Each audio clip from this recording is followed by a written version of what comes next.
Hello everybody and welcome back to part 2 of the kidney and osmoregulation. In this unit we're going to be looking at a bit more at the structure and function of what happens in the kidney. And the first area we find ourselves in is in the cortex of the kidney. Now inside the cortex there's a very, very important process that's going on called ultrafiltration. And this basically means it's the separation of particles differing in size, and the difference in size is very, very small. It can be only a matter of a few nanometers between the different size particles, but it basically means some things are being filtered out of the blood and some things are not. Okay, so of course the things that are being filtered out of the blood we touched on in the last video. There was things like ions, sodium, chlorine, water, amino acids, glucose, and things that were staying in were the large proteins. Okay, so now we're looking specifically at how that happens. So there's a part in this part of the kidney called the glomerulus. This is what the glomerulus looks like. We have the afferent arteriole, which is the arteriole which is bringing blood in to the glomerulus. Okay, this is the glomerulus here. Okay, this is a capillary network. Okay, a very specialized capillary network inside the glomerulus, and this is the efferent arteriole. So this is blood leaving that part of the glomerulus itself. Okay, the glomerulus then has an exit area where the glomerular filtrate comes out of. So let's change the page and let's look at what's going to happen next.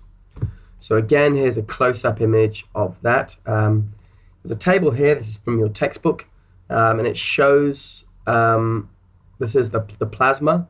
So this is the blood plasma and the content per decimeter cubed of blood plasma. This is the content in the filtrate. So this is what on the other side of the blood within the glomerular filtrate. So you can see that much of the sodium ions, okay, are leaving the blood plasma and going into the filtrate. The chloride ions, okay, are also leaving. Glucose, it's 5 and 5, so okay, that's all leaving. The urea, okay, which is obviously the stuff that we really don't want, is also leaving.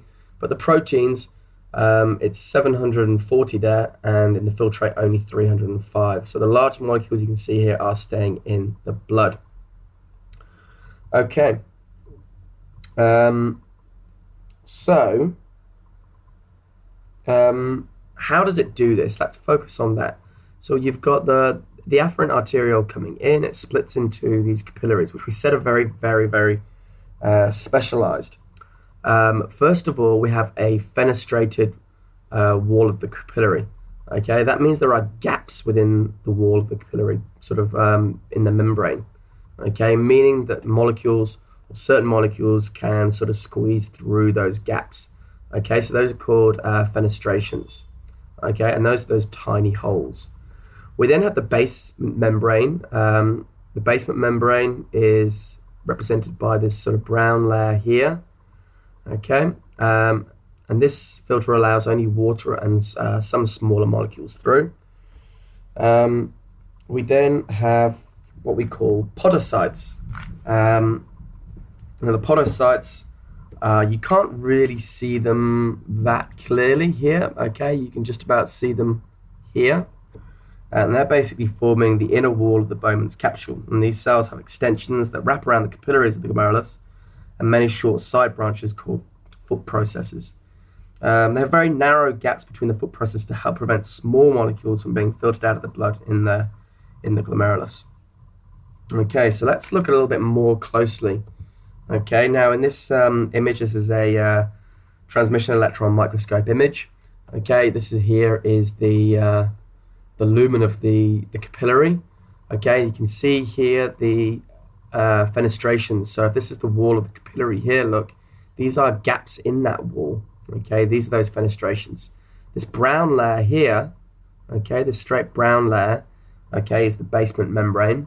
And then we have our podocytes with their large foot processes that you can see just over here. Okay, so we've come through out of the, okay, so here's our filtrate. Everything that's been filtered out, including glucose, amino acids, sodium, chlorine, water, okay, that's all going to filter down into what we call the proximal convoluted tubule. Okay, and in this area is where a lot of those things need to be reabsorbed, because of course, remember, glucose and all things we just talked about are quite useful, so we don't really want to get rid of them. We're going to absorb them back into the blood again. So the next stage where that happens is the proximal convoluted tubule, and that's what we're going to have a look at now. Okay, so here is the lumen. So this is where the glomerular filtrate will sort of filter, into. Now it flows into here, and the volume of the glomerular filtrate produced per day is quite massive, about 180 decimeters cubed, which is several times the total volume of fluid in the body, and contains nearly 1.5 kilograms of salt and about 5.5 kilograms of glucose. Now, of course, the volume of urine produced per day is about 1.5 decimeters cubed. Okay, and it doesn't really actually contain any glucose, and actually far less, of course, than 1.5 kilograms of salt. You don't urinate 1.5 kilograms of salt. So that means, of course, that most of this filtrate is being reabsorbed in the proximal convoluted tubule. And this is where most of it is happening. Not all of it, but most of the reabsorption is happening. Okay, so by the end of the proximal convoluted tubule, all the glucose and all amino acids and 8% of the water, sodium and chlorine, okay, have actually been reabsorbed. Okay, so 80% of it. So how does that happen? Okay, how is that happening here? What's happening inside this area and across, okay, this structure here, okay, to allow that reabsorption to happen? Now, I want you to picture that there are more capillaries outside of here, and this is where all these things are aiming to get to, of course, back into the blood again, so they can be taken around to other parts of the body. So they have to get from the lumen of the proximal convoluted tubule, okay, through this layer of cells and into here. So let's first of all look at the structure of the proximal convoluted tubule. You've got lots of microvilli, okay, within the walls or the membranes of these microvilli. Okay, we've got proteins embedded, which are going to help the transport of some things. You've got a high concentration of mitochondria. Okay, so some of the processes that are going to be involved here in that transport are active processes, so they require energy. Okay, so that's the sort of the basics. So first of all, how does sodium get across? Actually, we'll first focus on glucose and sodium, because what happens is within this membrane here of these villi, we have co-transporter proteins. Okay, and what happens is that as the glucose and sodium fill up this transporter protein, the sodium ions are moving down a concentration gradient from outside the tubule into the tubule. Okay, and that kind of movement is providing energy for glucose to move at the same time, okay, to the fluid that's inside this area here. Okay, and this is the same process that occurs for amino acids. There are also transport proteins which match up sodium ions and amino acids. So it's the same process. Water basically is absorbed directly across. Some of it is going through proteins, some of it is just going directly across the membrane. But basically it's flowing down its water concentration gradient.